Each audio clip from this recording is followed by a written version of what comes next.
السلام علیکم۔ آج ہے 25 دسمبر، قائد اعظم محمد علی جناح کا یوم پیدائش۔ ایک پروفیسر ہیں شیخ عبدالرشید صاحب، ان کی ایک تحریر پڑھ کے میں آپ کو سناتا ہوں۔ وہ لکھتے ہیں کہ یہ فوجی افسران تقسیم کے وقت بھی آزادی کی بجائے نوکریوں، اپنی ترقیوں اور مستقبل کے بارے میں فکر مند تھے۔ آزادی سے پہلے ایک سپریم کمانڈر ہوا کرتے تھے، ان کے جو سیکرٹری تھے نا، میجر جنرل شاہد احمد، انہوں نے اپنی ایک کتاب لکھی تھی۔ اس میں لکھتے ہیں کہ آزادی سے پہلے فوجی افسران سے قائد اعظم کی ملاقات۔ وہ احوال بیان کرتے ہیں، لکھتے ہیں کہ 3 اگست 1947 کو انہوں نے اپنے گھر پر سپریم کمانڈر، بحریہ و فضائیہ کے سربراہان، پرنسپل سٹاف آفیسر، ان لوگوں کو مدعو کیا اور قائد اعظم کو بھی خصوصی طور پر دعوت دی۔ تقریب میں قائد اعظم خوشگوار باتیں کرنے کے موڈ میں تھے۔ وہ صرف اس وقت رنجیدہ اور سنجیدہ ہوئے جب ایک فوجی افسر نے پاکستان میں ترقی کے بارے میں سوال کر دیا۔ قائد اعظم نے جذباتی ہو کر سوال کرنے والے کو سر سے پاؤں تک دیکھا اور کہا، آپ مسلمان یا تو آسمانوں سے باتیں کرتے ہیں یا دھڑام سے نیچے گر جاتے ہیں۔ آپ متوازن راستہ اختیار نہیں کر سکتے۔ تمام ترقیاں اپنے وقت پر ہوں گے اور پاگل پن سے یا جلد بازی میں نہیں کی جائیں گی۔ انہی افسران کے ایک اور سوال کا جواب دینے سے پہلے ہی قائد اعظم ان فوجی افسران کے ارادے اور خیالات بھانپ گئے تھے اور بڑے 2 ٹوک انداز میں فرمایا، پاکستان کی منتخب حکومت سول افراد پر مشتمل ہوگی۔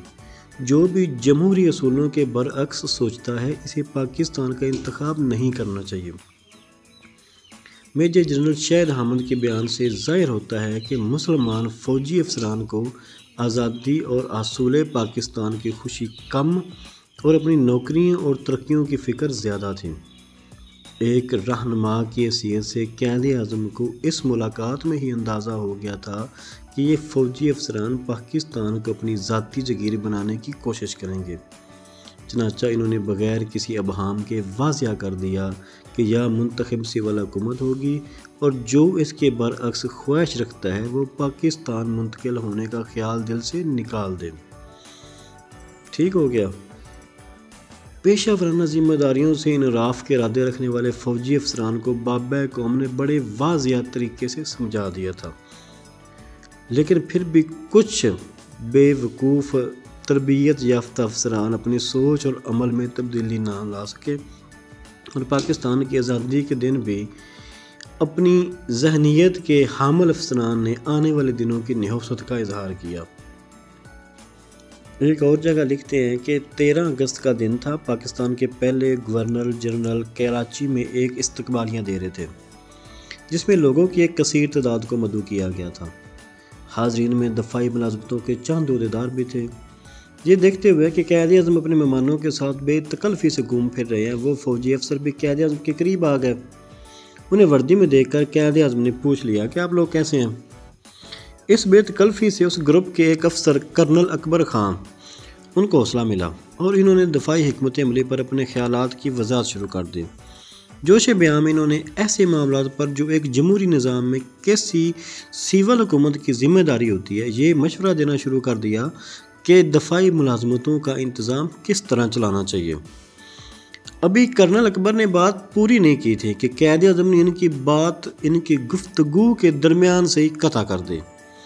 اپنی انگلی اٹھائی، انہوں نے اکبر خان پر کڑی نظر ڈالی اور دھیمے لہجے میں ایک ایک لفظ پر زور دے کر کہا کہ یہ نہ بولیے گا کہ آپ لوگ جو مسلح افواج میں ہیں عوام کے خادم ہیں۔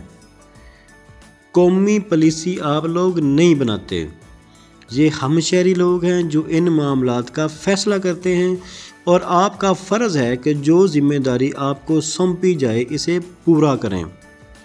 قائد اعظم فوجی افسران کے رویے کا مسلسل مشاہدہ کرتے رہتے تھے اور بھانپ گئے تھے کہ ان کو اپنی نوکریوں سے زیادہ سیاست میں دلچسپی ہے۔ ایک اپنی منمانی کرتے ہیں۔ فوجیوں کی شکایات ملنے لگی تھی۔ قائد اعظم کے خدشات کو تقویت اس وقت ملی جب ایوب خان کو مہاجرین کی آباد کاری کے سلسلے میں سردار عبدالرب نشتر کی معاونت کی ذمہ داری دی گئی۔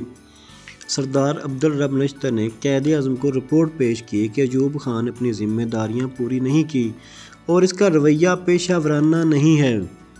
قائد اعظم نے رپورٹ کی فائل پر لکھا کہ میں اس آرمی افیسر کو جانتا ہوں، وہ فوجی معاملات سے زیادہ سیاست میں دلچسپی لیتا ہے، اس کو مشرقی پاکستان ٹرانسفر کیا جاتا ہے، وہ 1 سال تک کسی کمانڈ پوزیشن پر کام نہیں کرے گا اور اس مدت کے دوران بیج بھی نہیں لگائے گا۔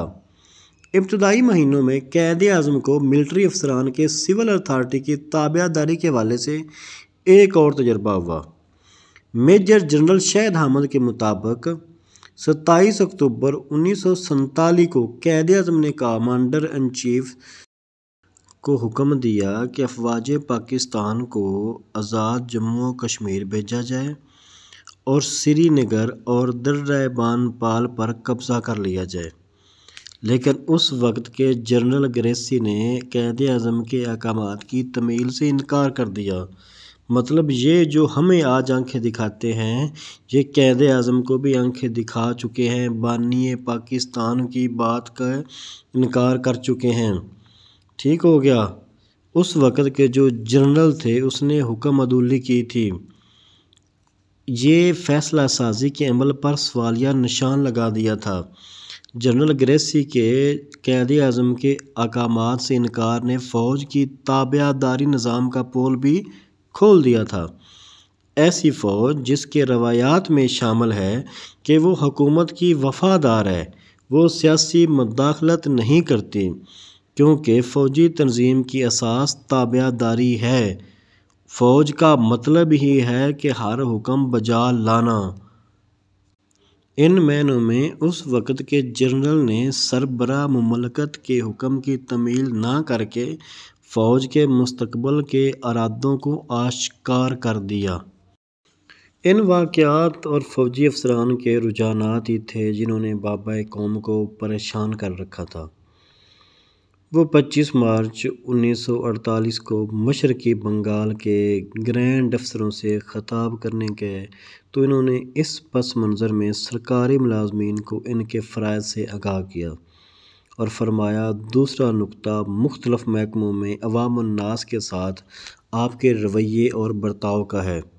آپ جہاں بھی ہوں پرانے تاثر کو ذہن سے نکال دیجیے۔ آپ حاکم نہیں ہیں، آپ کا حکمران طبقے سے کوئی تعلق نہیں ہے، آپ کا تعلق خدمتگاروں کے جماعت سے ہے۔ عوام الناس میں یہ احساس پیدا کر دیجیے کہ آپ ان کے خادم ہیں اور ان کے دوست ہیں۔ قائد اعظم کی یہ تقریر سول اور ملٹری افسران کے لیے ضابطۂ اخلاق کی حیثیت رکھتی ہے۔ اس میں ان کی حدود کا تعین کیا گیا تھا اور سیاست سے دور رہنے کی تلقین و پابندی کی، لیکن وہ نہیں سمجھے اور مجھے لگتا ہے وہ کبھی بھی نہیں سمجھیں گے۔ 75 سال ہو گئے، اب تک وہ ہر کام میں ٹانگ اڑا رہے ہیں اور ہمارے ملک کو تباہ کر چکے ہیں۔ اللہ پاک ان کو عقل دے، شعور دے اور پاکستان کی تکلیف محسوس کرنے کی ان کو ہدایت دے۔ والسلام۔